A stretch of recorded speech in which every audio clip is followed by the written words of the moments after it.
Welcome to Civics and Coffee. My name is Alicia, and I am a self-professed history nerd.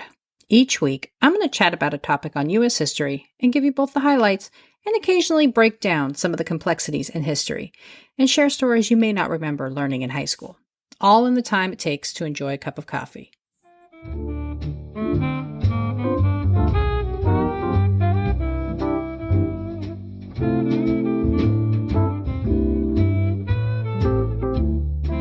Hey everyone, welcome back. As a true American history nerd, nothing excited me more than a trip to Washington, D.C. for my birthday a few years back. I was able to tour the Capitol building, secured tickets to the White House, where I nearly cried at all the presidential portraits on display, and of course was overjoyed at the prospect of finally stepping foot inside a museum complex I had thus far only dreamed about, the Smithsonian. With several different museums placed along the National Mall, to say I was in nerd heaven would be an understatement. I dragged my poor husband through the Natural History Museum, the Air and Space Museum, and of course, the National Museum of American History. He was such a good sport. Thanks, Hubs. But I remember as I walked along the various exhibits of these free museums, I kept thinking to myself, how did this all start? Who came up with the idea of the Smithsonian? And how does the museum network manage to survive without charging any entrance fees? Little did I know that just a few years later, I would host a history podcast where I would have a justifiable excuse to dive into the answers. So this week, I'm exploring the Smithsonian. How was it created? How does it survive? And how has it evolved over the years? Grab your cup of coffee, peeps. Let's do this. First, for those of you who may be unaware, the Smithsonian is not a single institution. It is the largest museum complex in the world, boasting 21 different museums, a zoo, and a plethora of archives available for scholars and researchers to leverage in their work. When I was in Washington back in 2014, I was only able to drag my husband to a handful of the numerous options at our fingertips. Part of this was because there is just so much to see and experience in D.C., and part of it is I really would like to stay married, and supportive though he may be, he can only take so much history. Poor guy. So now that we've established that groundwork, let's dive in. Oddly enough, the Smithsonian was established as the result of someone who had never stepped foot in the country. James Smithson, a British scientist, stated in his will that his estate should be left to his nephew. If his nephew died without any heirs, the estate was to be transferred to the United States.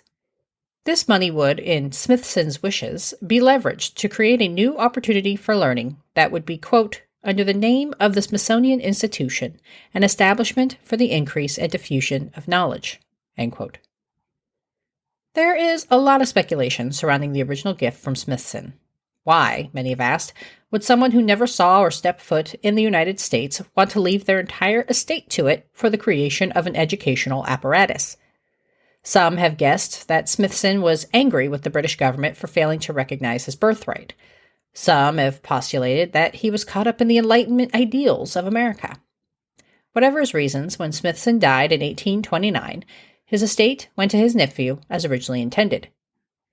Smithson's nephew was a young man, and therefore the secondary provision of the will was likely considered a long shot, as there would be no way a 20-something young man would die without heirs. However, that is exactly what happened when Smithson's nephew, Henry James Hungerford, died at just 27 years old in Italy in 1835, just 6 years after his uncle. He was unmarried and without children. Therefore, per the original terms of Smithson's will, the remainder of the estate was scheduled to be transferred to the United States. Notification of the bequest came to then-President Andrew Jackson. He made the announcement to Congress, who accepted the estate in 1836. Upon its acceptance, the estate was routed to the United States Treasury, where it was officially accepted on May 9, 1838. The estate, which was made up of about 100,000 gold sovereigns, was calculated to be over 500,000 US dollars, or about 1/66th of the entire United States federal budget at the time. However, it would take Congress another decade before deciding how the Smithson estate would be spent and just how to develop an institution as he prescribed. That approval came during the presidency of James K. Polk, who signed a bill establishing the Smithsonian Institution on August 10, 1846. The institution was established as a trust, which was to be administered by a board of regents and a secretary of the Smithsonian.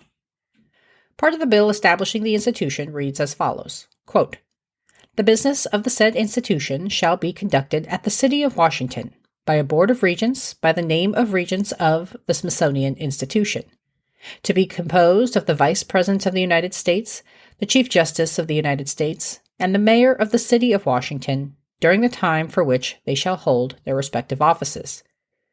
3 members of the Senate and 3 members of the House of Representatives, together with 6 other persons other than members of Congress, 2 of whom shall be members of the National Institute in the City of Washington, and resident in the said city, and the other 4 thereof shall be inhabitants of states, and no 2 of them of the same state."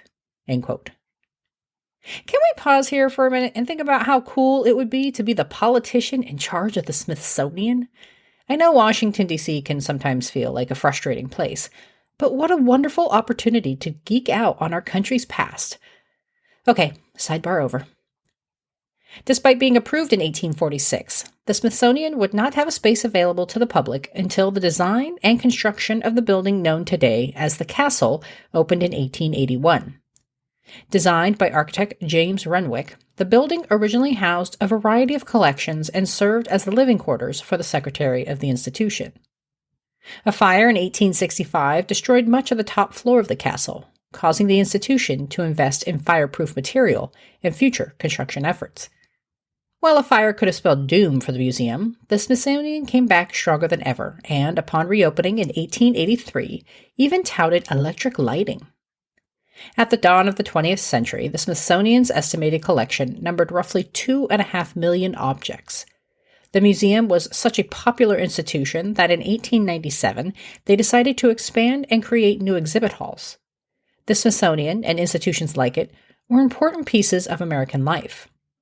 Historian Samuel Redman, who published a book last year based on his research on the evolution of the museum, wrote, quote, "In the late 19th century, museums became some of the most consequential spaces in U.S. cultural life as the nation took its place in the world." End quote. The Smithsonian continued to expand in the early part of the 20th century, opening its second space, the National Museum of Natural History, in 1910.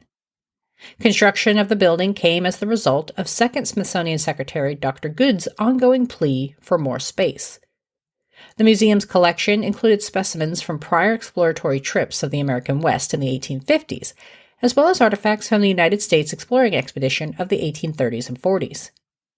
Despite having 2 buildings to store everything, the Smithsonian's ever-growing collection necessitated the construction of a 3rd building, which was approved by Congress in 1903.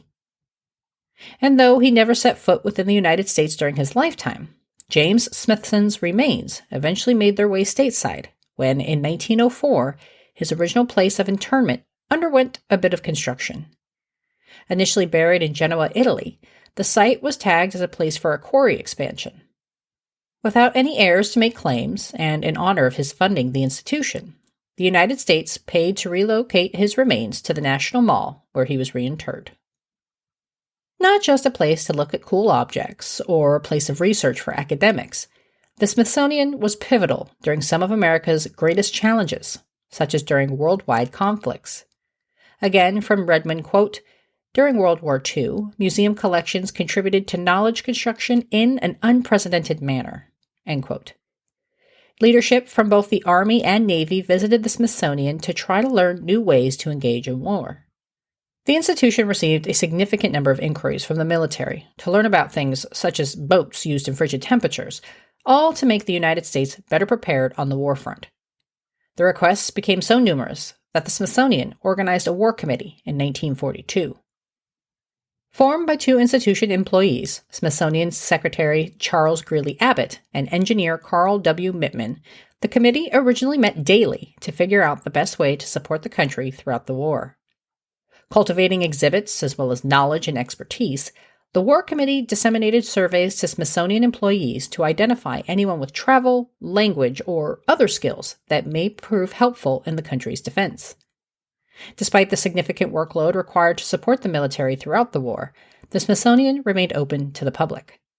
According to historian Samuel Redman, this double duty, so to speak, prompted the Smithsonian to evolve to, quote, an institution defined by current affairs as much as an institution shaped by history, culture, and natural sciences, end quote. Several museums were added to the Smithsonian lineup throughout the 20th century, including the National Air and Space Museum and, my personal favorite, the National Museum of American History. Opening in January 1964, the original title of the museum was the Museum of History and Technology. President Eisenhower signed the bill establishing the museum, providing $36 million for its construction costs. Upon opening, the Museum of History and Technology was the sixth building on the mall and quickly welcomed nearly 4 million guests each year. The mission of the museum is, quote, the collection, care, and study of objects that reflect the experience of the American people, end quote. Unsurprisingly, the museum touts quite the collection, including Abraham Lincoln's notorious top hat. Renamed the National Museum of American History in 1980, the facility has undergone several expansion and restoration projects, including creating a space to display one of the earliest American flags, known as the Star-Spangled Banner, the same one that inspired the poem by Francis Scott Key. When I visited a few years ago, I remember being completely awestruck by the sight of it. While the flag originally measured 30 feet by 42 feet, some of it has been lost to time and now sits at 30 by 34 feet. Still, quite the sight, and I was left speechless when I first laid eyes on it. The complex was quite large when I visited and had a display of transportation throughout the years, including a true-to-size train car, a display of gowns worn by prior First Ladies, and Judy Garland's famous ruby red slippers from the movie Wizard of Oz. Several museums make up the collection of the Smithsonian, including the National Portrait Gallery, which opened in 1968, the National Air and Space Museum, opening during America's bicentennial celebration on July 1, 1976, and the National Postal Museum, which opened its doors in 1993. The most recent museum to open to the public is the National Museum of African American History and Culture.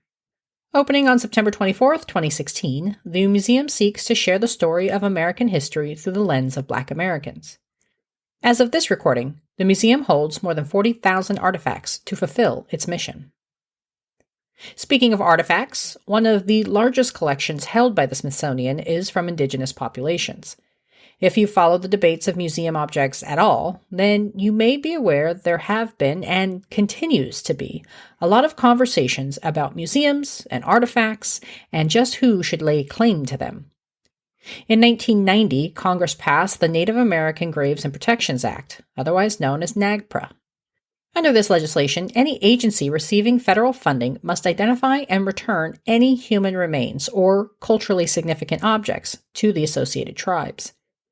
The Smithsonian has returned hundreds of thousands of items since the 90s and continues to identify and repatriate objects every year. Not showing any signs of stopping, 2 new museums were recently authorized as additions to the Smithsonian Institution. In 2020, Congress authorized funding for the creation of both the National Museum of the American Latino and the Smithsonian American Women's History Museum. On their website for the still in development location, the Women's History Museum says, quote, women have contributed to America's most defining moments, times that shaped constitutional rights, yielded scientific breakthroughs, created the symbols for our nation. Yet, a diversity of women's stories has not been widely told, end quote. If you haven't caught on by now, I do have a soft spot in my heart for the stories of women throughout history. So I am so excited to see how this all turns out. I'm especially excited about their goal to incorporate an online presence. One of the good things to come out of the pandemic, in my humble opinion, is the proliferation of the digital side of museums and their material. I love being able to check out new collections and artifacts from the comfort of my own home, and it makes me that much more excited to plan a trip. While the Smithsonian is primarily located along the National Mall, the institution has entered into partnerships with museums across the country, known as Smithsonian affiliates. This allows the sharing of artifacts between institutions for temporary exhibits and provides an opportunity to conduct joint research. As of this recording in 2023, The Smithsonian holds more than 155 million objects, including over 2 million books. Now that is a library. Given these staggering numbers, the Smithsonian estimates that less than 1% of their overall collection is ever on display at any one time. Before the pandemic, the Smithsonian attracted over 20 million visitors each year. That number has dipped, obviously, but considering shorter hours and various closures, the museum still managed to welcome nearly 10 million guests through July of 2022. Beginning as an odd donation from an unknown British scientist, the Smithsonian has evolved into a network of well-respected educational facilities and is arguably one of the most culturally and historically significant public history sites in the world. Continuing to evolve as the world shifts, I am looking forward to what else we'll see from the Smithsonian. Before I sign off, I do want to share an announcement. I will be at the Society for Military History's annual conference in San Diego this March. I was invited to participate in a panel discussing the importance of podcasting with my friend and fellow podcast host, Philip, over at Modern Scholars. This is such an exciting opportunity for me, and I'm so honored to be included. If you are planning on attending, let me know. I'd love to chat about history with you. You can reach me via the socials or through my website at www.civicsandcoffee.com. Thanks, peeps. I'll see you next week. Thanks for tuning in, and I hope you enjoyed this episode of Civics and Coffee. If you want to hear more small snippets from American history, be sure to subscribe wherever you get your podcasts. Thanks for joining me, and I look forward to our next cup of coffee together.